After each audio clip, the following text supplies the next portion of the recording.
Hello बच्चों, let's read the question. The question says, if the radius of a right circular cylinder is doubled and its curved surface area is not changed, then its height must be. आपसे देखिए कह रहा है कि अगर कोई cylinder है उसका जो रेडियस है उसको क्या कर रहे हैं हम लोग डबल कर दे रहे हैं, ठीक है। और लेकिन जो उसका सीएसए है that is curve surface area इसको हम लोग चेंज नहीं कर रहे हैं, ध्यान रखिएगा। क्वेश्चन में लिखा है नॉट चेंज, ठीक। तो आपसे पूछ रहा है कि हाइट को क्या कर दिया जाए। ओके, तो हाइट मस्ट बी। तो आइए समझते हैं कैसे करेंगे। सबसे पहले जो आपको इन्फॉर्मेशन गिवन है उसे हम यहाँ पे लिख लेते हैं कि let the radius of the cylinder, okay, radius of the जो सिलेंडर है एस आर, ठीक है, शुरू वाला आर है और हाइट आपका क्या हो जाएगा एंड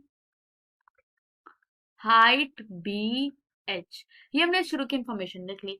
लेकिन अब आपसे क्वेश्चन में क्या कह रहा है कि जो नया रेडियस है वो डबल हो जा रहा है। So first of all we will write कि अगर ऐसा सीन होगा तो आपका सीएसए क्या हो जाएगा इस सिलेंडर के लिए, अब लिखेंगे सीएसए ऑफ सिलेंडर। इस सिलेंडर के लिए क्या हो जाएगा, देखिए 2 पाई आर एच, जहां पे आर आपका रेडियस है, एच आपका हाइट है, ठीक है।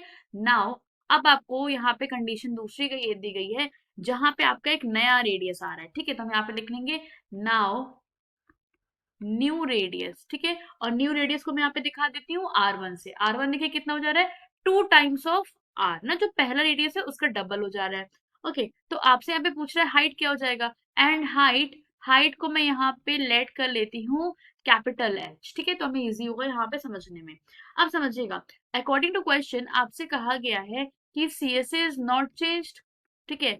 सीएसए इज नॉट चेंज्ड, ना चेंज होने का मतलब क्या है कि जो बाद वाला सिलेंडर आपने चेंजेस कर दिया रेडियस वगैरह में, हाइट में, तब भी आपका सीएसए सेम रहेगा दोनों केस में, ठीक है। सो आई कैन राइट कि CSA is not change. So I can write, देखिए यहाँ पे कि 2 पाई आर एच, जो पहला वाला केस का मुझे सीएसए मिला है और दूसरे वाले केस के लिए मुझे क्या मिल जाएगा, यहाँ पे देखिए 2 pi with in bracket 2 R multiplication H, क्योंकि इस बार आपका रेडियस क्या है, R1 है, दैट इज 2 आर, और आपका हाइट क्या है, एच है, कैपिटल एच मैंने लिख दिया। अब देखिए अब आपको यहाँ पे क्या मिल जाएगा, 2 पाई स्मॉल आर एच, और यहाँ पे आपको मिल जाएगा 2 पाई, और देखिए यहाँ आपको क्या मिलेगा, 2 आर मल्टीप्लीकेशन एच। अब देखिए यहाँ पे आपको दिख रहा होगा जो 2 पाई है ये बोथ साइड आपको दिख रहा है, तो इसे मैं कट कट कर सकती हूँ इजिली।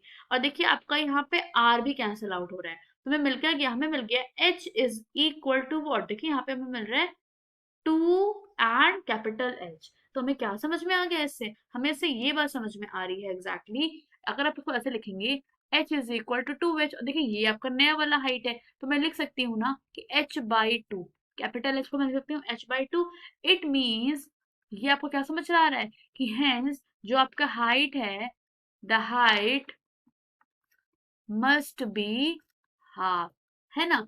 जब हाइट आपका हाफ हो जाएगा, देखिए आपने हाफ ही तो कर दिया, तब भी आपका दोनों केस में सीएसए सेम रहेगा, चेंज नहीं होगा। ओके, सो इट मीन्स हमारे आंसर में हम यहाँ पे क्या लिखेंगे, the height must be half. Okay, अब देखिए ये जो क्वेश्चन था इसमें आपको फिल इन द ब्लैंक्स में दिया था, तो आइए हम यहाँ पे अपने ब्लैंक में लिख लेते हैं the height must be half. Okay, so hope you all understood it well. Best of luck. Thank you.